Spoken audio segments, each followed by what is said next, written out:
अस्सलाम वालेकुम प्यारे दोस्तों, मैं उम्मीद करता हूँ कि सब खैरियत से होंगे।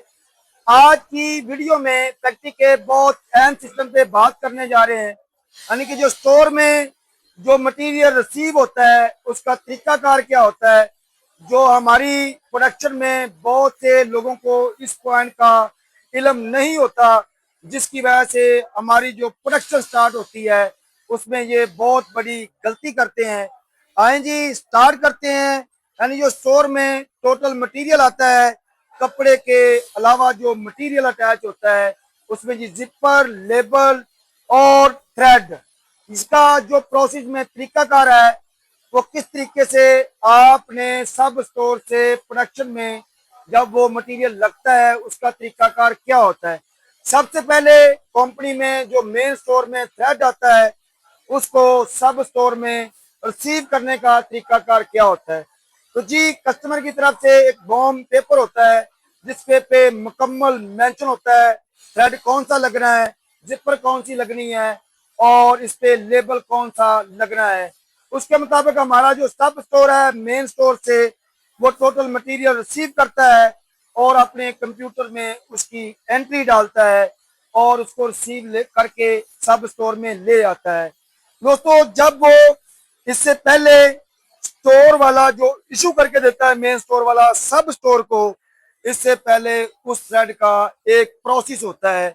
उस थ्रेड का कलर चेक किया जाता है, जिपर का कलर चेक किया जाता है और लेबल का कलर चेक किया जाता है।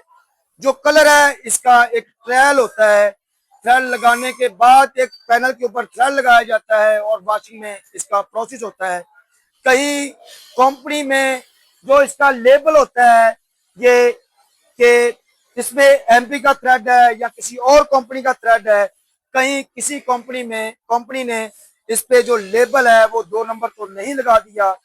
लेबल लगाने के बाद जो इनका थ्रेड है इस पे जो कलर हुआ है, व्हाइट है, ब्लैक है, ब्लू है और या ऑफ वाइट है, इसको चेकिंग की जाती है, वॉश करवा के इसका ट्रायल करवाया जाता है ताकि इसका कलर आउट नहीं हो रहा, कहीं इसकी जो क्वालिटी का म्यार है डाउन तो नहीं है। उसके बाद ये क्लियर करने के बाद वो मटेरियल सब स्टोर को दे दिया जाता है। तो जब ये स्टिचिंग के लिए सब स्टोर में पहुंचा दिया जाता है, ऑर्डर चलने से पहले मैंने दोबारा रिपीट कर रहा हूँ कि इसको जो कंप्यूटर में इसकी एंट्री डाल दी जाती है।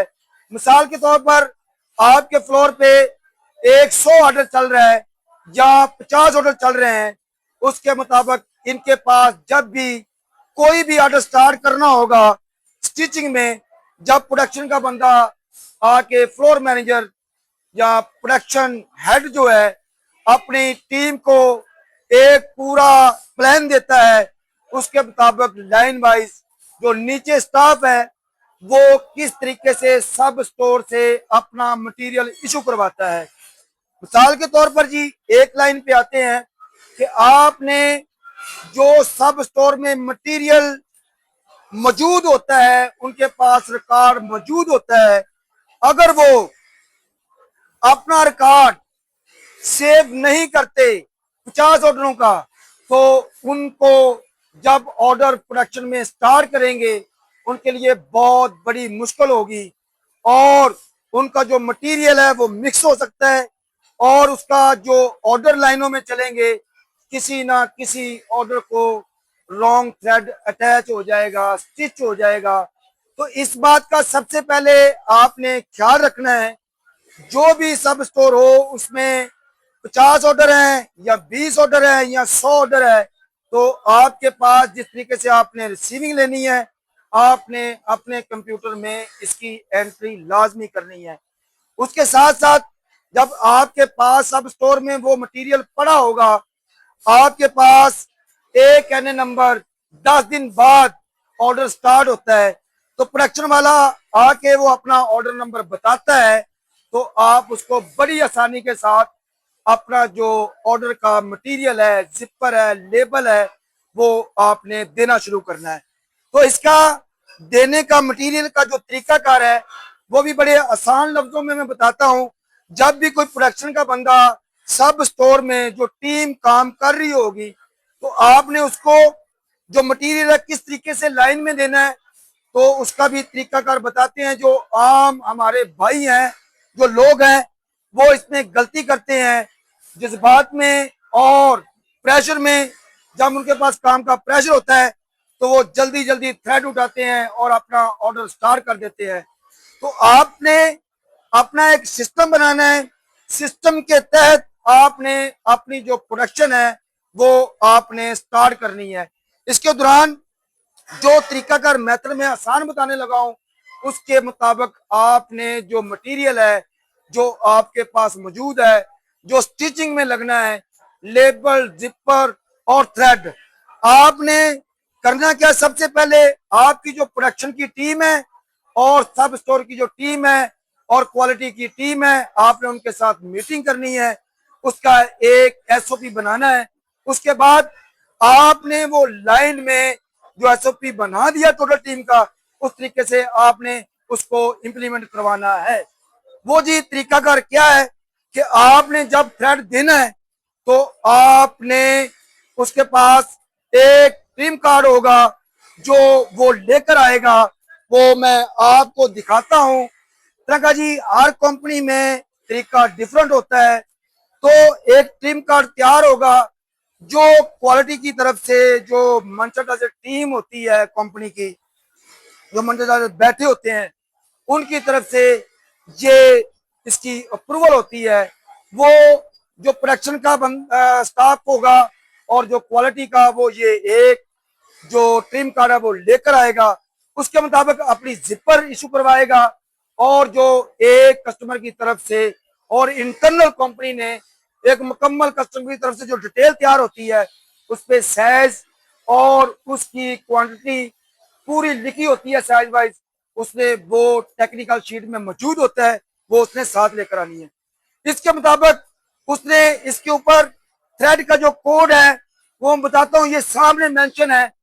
जो किसी ऑर्डर का थ्रेड होता है उसके ऊपर मेंशन होता है, वो इसके ऊपर भी, ट्रिम कार्ड के ऊपर भी मेंशन होता है। और जो उसके पास टेक्निकल शीट है, जो उसको बूम कहते हैं, और चार जो उसमें टेक्निकल शीट में पेपर लगा होता है, उसमें भी इसका थ्रेड का कोड लिखा होता है जिस ऑर्डर का आपने लगाना है। आगे जी, आपने इस टीम कार्ड के बगैर अपने सब स्टोर से आपने जो एक्सेसरी है वो इशू नहीं करनी। वो लेकर आएगा तो आपने इशू करनी है। और साथ साथ आपने एक काम और करना है, जिसको भी आपने ये जिपर, लेबल, उसकी काउंटिंग साइज वाइज, और अगर लेबल देना है तो उनको भी आपने पॉकेट उसका पॉलीथीन में डाल के साइज वाइज काउंटिंग करके वो आपने उनसे रिसीविंग लेनी है। सुपरवाइजर हो, लाइन इंचार्ज हो या लाइन सिस्टम मैनेजर हो, आपने उसकी रिसीविंग लेनी है। फिर आपने अपना मटेरियल जो है उनके स्टिचिंग जो टीम है उसके आपने हैंड ओवर कर देना है। इसी तरीके से आपने लेबल देना है। इसी तरीके से आपने जिपर और थ्रेड, थ्रेड आपने किस तरीके से इशू करना है। कोई भी सुपरवाइजर आपके पास आए तो आपकी जो प्रोडक्शन है उस पे थ्रेड रॉन्ग ना अटैच हो, उसका आसान तरीका कर बताता हूं कि कोई भी जो आपका सुपरवाइजर है उसके पास एक मैनुअल पेपर पे उसने किट के ऊपर लिखा हो और उसका जो सुपरवाइजर है उस पर साइन करे टेक्निकल शीट देख के, और उसके ऊपर कोड लिखा हो, कौन सा कलर है, कलर भी मेंशन किया हो, ऑर्डर नंबर भी मेंशन किया हो।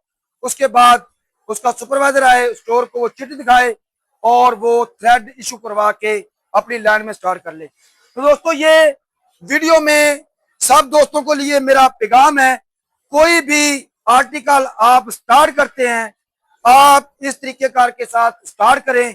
कभी भी आपकी प्रोडक्शन पे, प्रोडक्शन स्टिचिंग करवाते हैं, जो स्टार्ट करवाते हैं, कभी भी उस पर रॉन्ग थ्रेड नहीं लग सकता, रॉन्ग जिपर नहीं लग सकती, और आपका जो गारमेंट है वो सही स्टिच होगा। आप बड़ी गलती से बच सकते हैं।